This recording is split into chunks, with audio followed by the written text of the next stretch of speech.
ఓం మహాగణాధిపతి నమ. ఓం ఐం సరస్వతి నమ. శివాయ గురువే నమ. జయ గురు దత్తాత్రేయ నమ. యూట్యూబ్ ప్రేక్షకులందరూ కూడా నమస్కారం అండి. జయ గురు దత్తాత్రేయ నమ.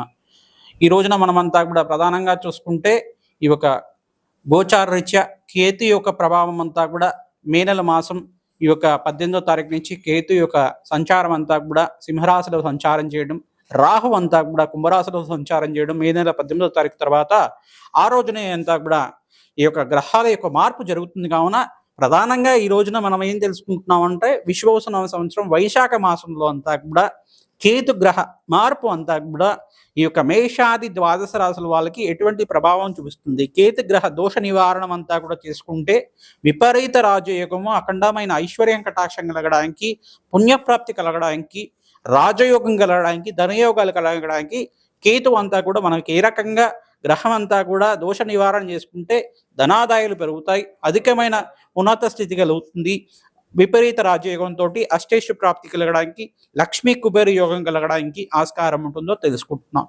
ప్రధానంగా చూసుకుంటే కేతు గ్రహ వివరాలు చూసుకుంటే కనుక కేతు గ్రహం అంతా కూడా ఈ యొక్క సర్పజాతికి చెందిన గ్రహంగా చెప్పడం జరుగుతుంది. ప్రధానంగా సూర్య చంద్రులంతా కూడా మర్దనం చేసే శక్తివంతమైన గ్రహం, ఉగ్ర గ్రహాలని చెప్పడం జరుగుతుంది. రాహుకేతులంతా కూడా ఛాయాగ్రహాలని చెప్పడం జరుగుతుంది. ఛాయాగ్రహాలంతా కూడా 18 నెలల పాటు ప్రధానంగా ఒక రాశి నుంచి ఇంకో రాశికి మారాలంటే కనుక అపసవ్య దిశలో అంతా కూడా తిరుగుతుంటాయి. ఇవంతా కూడా యాంటీ క్లాక్ వైజ్ డైరెక్షన్లో తిరుగుతుంటాయి. కావున ఈ యొక్క గ్రహాల యొక్క స్థితిగతి అంతా కూడా వీరిచ్చేది విపరీత రాజయోగాలు, విపరీత ఫలితాలంతా కూడా ఇస్తుంటారు. ఉగ్ర గ్రహాలని చెప్పడం జరుగుతుంది. ప్రధానంగా చూసుకుంటే మీరు ప్రధానంగా కేతు గ్రహం అనేది మోక్ష జ్ఞానమైన ప్రసాదించే గ్రహం, మోక్ష జ్ఞానాన్ని ప్రసాదించే గ్రహం, పుణ్యప్రదమైన ప్రసాదించే గ్రహం, మంత్రసిద్ధికి మంత్ర సాధనకి యోగకరమైన గ్రహం అని చెప్పడం జరుగుతుంది. దైవ చింతన, దేవుడి మీద భక్తి ఇచ్చే గ్రహం అని చెప్పడం జరుగుతుంది.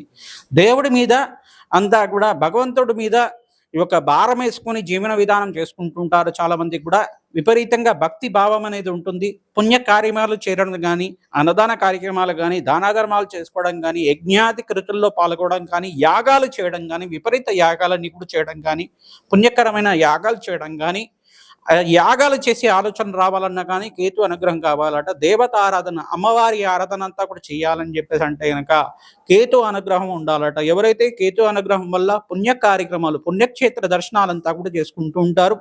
ప్రధానంగా చూసుకుంటే కొన్ని స్థానాల్లో కేతు యొక్క సంచారం జరిగితే కనుక ఆ రాశి వాళ్ళకి విపరీత రాజయోగం ఇస్తుంది. మరియు విదేశంలో స్థిరత్వం కలగడానికి కేతుడు అనుగ్రహం ఉంటే కనుక మంచి ఫలితాలు ఇవ్వడానికి ఆస్కారం ఉంటుంది. ఈ యొక్క చిత్రవర్ణం, చిత్ర రూపం అని చెప్పేసి అంటారు. ఈ యొక్క కేతు అంతా కూడా ప్రధానంగా చూసుకుంటే చిత్రవర్ణానికి అధిష్టాన దేవతగా ఉంటాడు. చిత్రగుప్తుడు అంతా కూడా అధిష్టాన దేవతగా, బ్రహ్మ అంతా కూడా అధిష్టాన దేవతగా ఉంటారు. ఈ యొక్క అధిష్టాన దేవతగా ఉంటారు. కావున ప్రధానంగా గణపతి ఆరాధన ఎవరైతే చేస్తూ ఉంటారో గణపతికి అంతా కూడా మోదకాలు, ఉండ్రాళ్లతోటి నివేదన చేస్తుంటారు. కేతుగ్రహ అనుగ్రహం అంతా కూడా శీఘ్రంగా లభిస్తుంది. జాతకరీత్యా, గోచారరీత్యా కేతుగ్రహం కనుక దుస్థానాల్లో ఉంటే కనుక సకల గ్రహదోష నివారణ జరిగి ఐశ్వర్య ప్రాప్తి, ఆరోగ్యమైన జీవితం, ఆనందమైన జీవితం జీవించడానికి ఆస్కారం ఉంటుంది. కావున కేతుగ్రహం అంతా కూడా ఆయుష్ కారకుడు అవుతాడు. ప్రధానంగా చూసుకుంటే మోక్ష కారకుడు అవుతాడు, రోగ కారకుడు కూడా అవుతాడు. కావున కేతుగ్రహం అంతా కూడా ఛాయాగ్రహం. కావున ఏ రాశిలో కేతుగ్రహం అంతా కూడా సంచారం చేస్తుందో ఆ రాశ్యాధిపతి యొక్క ఫలితాలు ఇస్తుంది. కేతుగ్రహం యొక్క ఫలితాలు కూడా ఇస్తుంటారు. 50% రాశ్యాధిపతి, 50% కేతుగ్రహం యొక్క ఫలితాలంతా కూడా ఇవ్వడం జరుగుతుంది.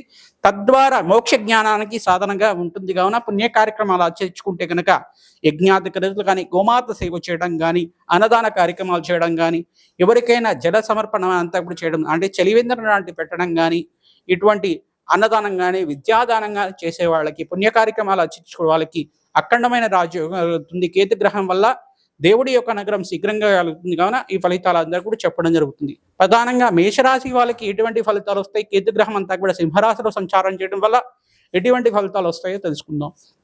మేషరాశి వాళ్ళకి ప్రధానంగా చూసుకుంటే పంచమ స్థానంలో సింహరాశిలో అంతా కూడా సంచారం చేయడం, యోగకరమైన స్థానం అని చెప్పడం, మిశ్రమైన ఫలితాలు ఇవ్వడం, జాబ్ అనేది అంటే వృత్తిరీత్యా అంతా ఉద్యోగం అంతా కూడా మార్పు చెందడానికి కారణమవుతుంది.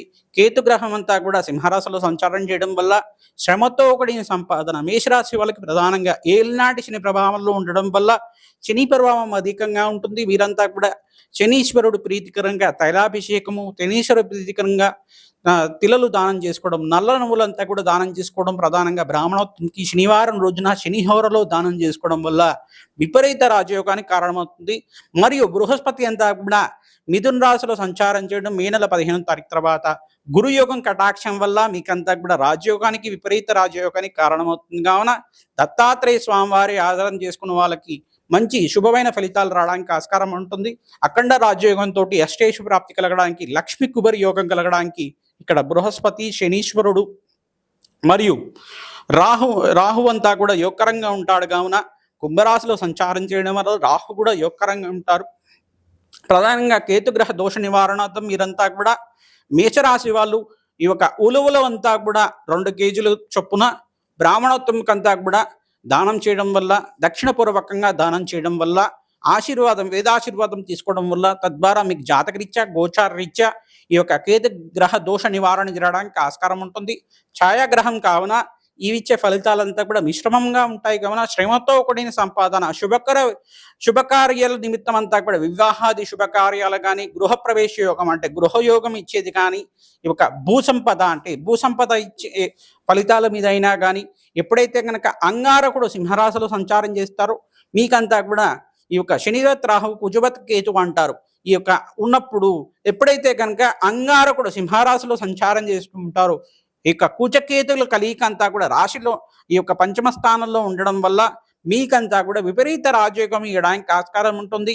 విదేశంలో స్థిరత్వం కోసం ప్రయత్నం చేసుకోవచ్చు. ప్రధానంగా చూసుకుంటే మిడిల్ ఈస్ట్ కంట్రీస్ అంతా కూడా దుబాయ్ కానీ, అబుదాబి కానీ, ఖతర్ కానీ, లేదంటే కనుక మనకి ఈ యొక్క సౌదీ అరేబియా దగ్గర అయినా కానీ ఈ యొక్క ప్రాంతంలో అంతా కూడా విదేశంలో స్థిరత్వం చేసుకోవడానికి ప్రయత్నం చేసుకోవచ్చు. మరియు ఆస్ట్రేలియా కానీ, న్యూజిలాండ్ ఇటువంటి దేశాల్లో కానీ, ఇంగ్లాండ్ దేశంలో అయినా కానీ మీరంతా కూడా విదేశంలో స్థిరత్వం కోసం ప్రయత్నం చేసుకోవచ్చు. మంచి ఉద్యోగంలో మార్పు జరగడానికి, ఉద్యోగంలో ప్రమోషన్ కలగడానికి ఆస్కారం ఉంటుంది. పుణ్య కార్యక్రమాలు చేయడానికి ప్రయత్నం చేసుకోండి. ఏలినాటి శని ప్రభావం నుంచి బయటపడడానికి ప్రయత్నం చేయండి. అన్నదాన కార్యక్రమాలు ఆచరించండి. తద్వారా శీఘ్ర శుభ ఫలితాలు రావడానికి ఆస్కారం ఉంటుంది. ప్రధానంగా ఆంజనేయ స్వామివారి దేవాలయంలో సింధూర అభిషేకము, తమలపాకు పూజ, అట్టి పండ్లంతా కూడా స్వామివారికి అభిషేకం లాగా చేయించి, లేదంటే స్వామివారికి నైవేదనగా చేసి భక్తులకంతా కూడా పంచడం వల్ల విపరీత రాజయోగంతో అష్టేష్ ప్రాప్తి కలగడానికి ఆస్కారం ఉంటుంది. కావున అందరికి కూడా ఈ ఫలితాలు చెప్తున్నాం. ప్రధానంగా చూసుకుంటే కేతు గ్రహం అంతా కూడా మోక్ష సాధనకి, పుణ్యక్షేత్ర దర్శనానికి కారణంగా అరుణాచలేశ్వర క్షేత్ర దర్శనం చేసుకోండి. గణపతి ఆరాధన చేయండి. ఉలవలు దానం చేసుకోండి. ఈ యొక్క బృహస్పతి ప్రీతికరంగా శనగలు దానం చేసుకోండి. శనీశ్వర ప్రీతికరంగా మీరంతా కూడా తిలలు దానం చేసుకోవడం వల్ల అష్టేషు ప్రాప్తితోటి ఈ మేల మాసంలో మీకంతా కూడా విశ్వాసనామ సంవత్సరంలో విపరీత రాజకంతో అష్టేషు ప్రాప్తి కలగడానికి, ధనాదాయం పెరగడానికి ఆస్కారం ఉంటుంది. కావున అందరికీ పరిష్కారం చెప్తున్నాం. జయ గురు దత్తాత్రేయ నమః.